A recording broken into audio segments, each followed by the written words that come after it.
As Democrats forge ahead with unilateral negotiations on President Biden's $3.5 trillion spending package, Republicans, and at least one Democratic moderate, caution the expansive slate of social programs included in the bill could have lasting negative consequences for American workers. The $3.5 trillion spending bill includes many social initiatives championed by progressives, including an extension of monthly child tax credit payments, universal pre-K, free college tuition, paid family leave and expanded child care.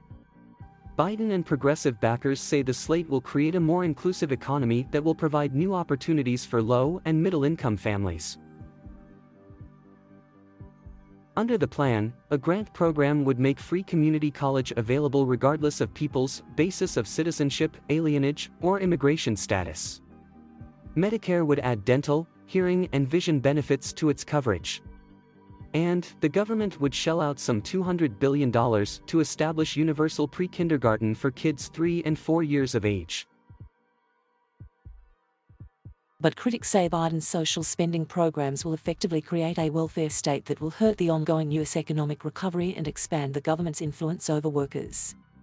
Susan Collins, Maine, made the case during a floor speech earlier this week, arguing Biden's expensive entitlement programs will break the connection between work and a brighter future. We will not build a more prosperous, just and equitable society characterized by opportunity, dignity and meaning just by issuing government checks, Collins said. The time-tested way to achieve those goals for American families is by supporting and rewarding work. It is by recognizing the dignity of work. In a recent op-ed, House Minority Leader Kevin McCarthy, ARC-Calif, argued the $3.5 trillion spending bill would result in the further fraying of our social fabric with negative consequences for American workers and small businesses alike.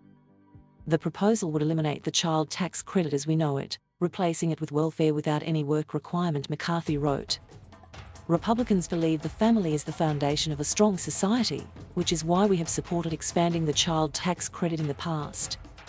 But we also know work establishes purpose, and there is no government substitute for a job and an earned income.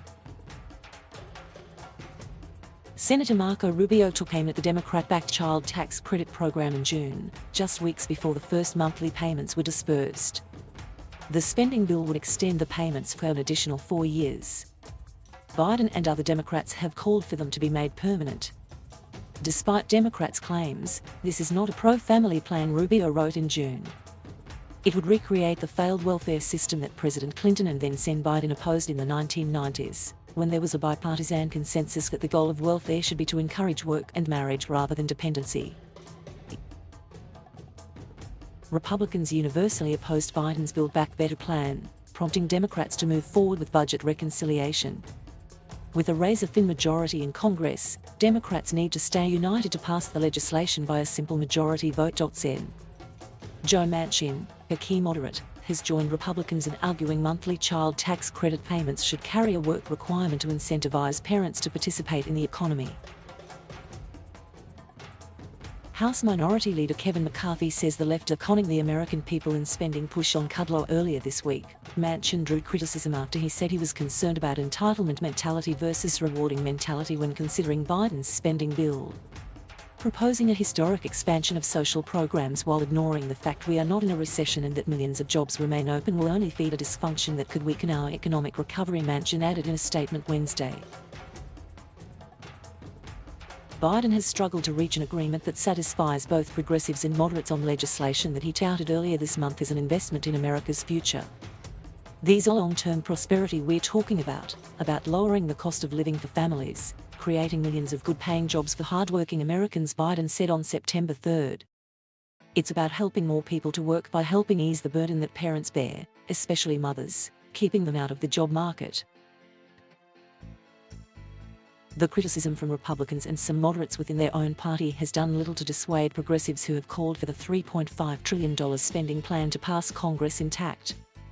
Several far-left lawmakers have warned they will not vote in favor of the slimmer $1.2 trillion bipartisan infrastructure deal focused on physical projects unless the Senate first passes the budget bill.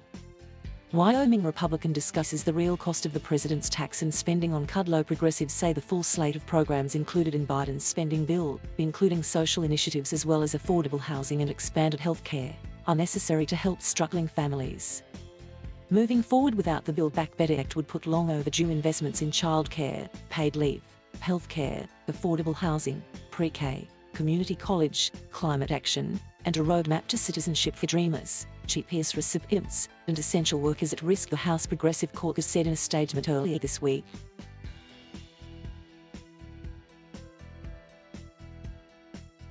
Thank you for watching. Please subscribe.